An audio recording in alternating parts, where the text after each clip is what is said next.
नया कार्यकाल प्रारंभ हुआ, पाकिस्तान की छाती में मूंग दलने के लिए कश्मीर की धारा 370 को खाड़ फेंकेंगे।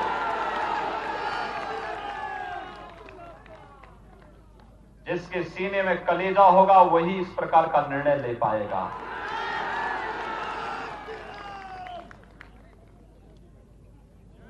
धारा 370 बाबा साहब भीमराव अंबेडकर को सबसे बड़ा सम्मान है।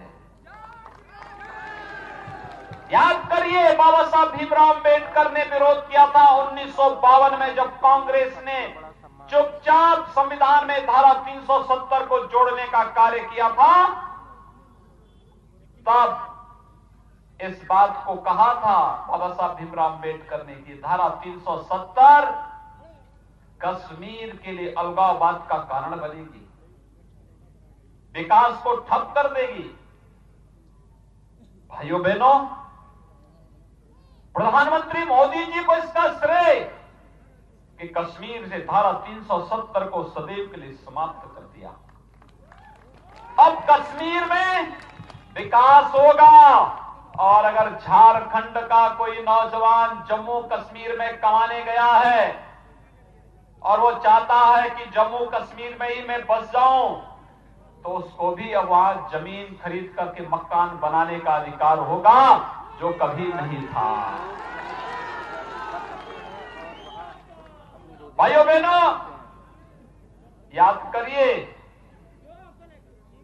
प्रधानमंत्री मोदी जी के कारण ही, जिस कांग्रेस के पाप के कारण, अब बेईमानी और भ्रष्टाचार के कारण बांग्लादेश से, पाकिस्तान से, अफगानिस्तान से हिंदुओं को, बौद्धों को, सिखों को, बंगालियों को, इन सबको भाग करके आना पड़ा था।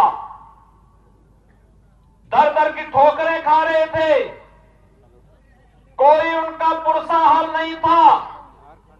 आज नागरिकता कानून का संशोधन का कानून पास होने के बाद उन सबको भारत की नागरिकता मिल जाएगी और सम्मान के साथ शासन की सभी योजनाओं का लाभ अब वे भी प्राप्त कर पाएंगे। मानवता के कल्याण का मार्ग भारत ने प्रशस्त किया है, और ये नागरिकता संशोधन कानून उसी का हिस्सा है जो भारत की नीति रही है। भाइयों बहनों, कोई भेदभाव नहीं। दुनिया के पीड़ित और प्रताड़ित मानवता के कल्याण के लिए भारत सदैव खड़ा रहा है और आगे भी खड़ा होगा। यह प्रधानमंत्री मोदी जी ने साबित किया है। और यही नहीं, कांग्रेस जिस मामले को लटकाती थी, कांग्रेस के सहयोगी लोग जिन कारणों के लिए प्रताड़ित करते थे, हिंदुओं को अपमानित करते थे, अयोध्या में भगवान राम के भव्य मंदिर के निर्माण का मार्ग प्रशस्त हो, यह भी मोदी जी के ही कार्यकाल में संभव हो पा रहा है। भाइयों बहनों, कितना बड़ा कार्य है। 500 वर्षों में हिंदुओं ने 176 से अधिक लड़ाई लड़ी, कई लाख हिंदू हताहत हुआ राम जन्मभूमि को पाने के लिए। और आज भारत के लोकतंत्र की ताकत, भारत की न्यायपालिका की ताकत और भारतीय जनता पार्टी की सरकार है, तो सुरक्षा का माहौल भी देंगे, सुरक्षा के सेंध भी नहीं लगाने देंगे और राम मंदिर के निर्माण का मार्ग प्रशस्त करेंगे। इस कार्यक्रम को आगे बढ़ाने की कार्रवाई आगे चली है। आप सोचिए, कांग्रेस इस समस्या का समाधान चाहती ही नहीं थी। और आप ऐसे भी जान सकते हैं, कोई इरफान अंसारी जीतेगा तो मंदिर तो नहीं बनाएगा ना, उसके लिए तो कोई वीरेंद्र मंडल चाहिए ना, जो एक एक शिला लेकर के आप लोगों को लेकर के अयोध्या पहुंच सके और भव्य राम मंदिर के निर्माण के लिए एक एक शिला रखवाने में योगदान दे सके।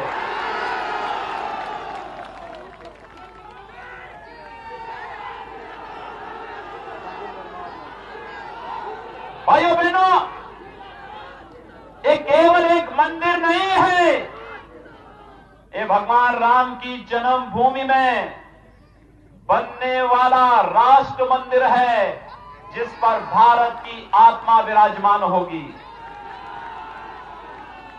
जो भारत के लोकतंत्र की ताकत का एहसास दुनिया को कराएगा और भारत की न्यायपालिका की ताकत का एहसास भी दुनिया को कराएगा।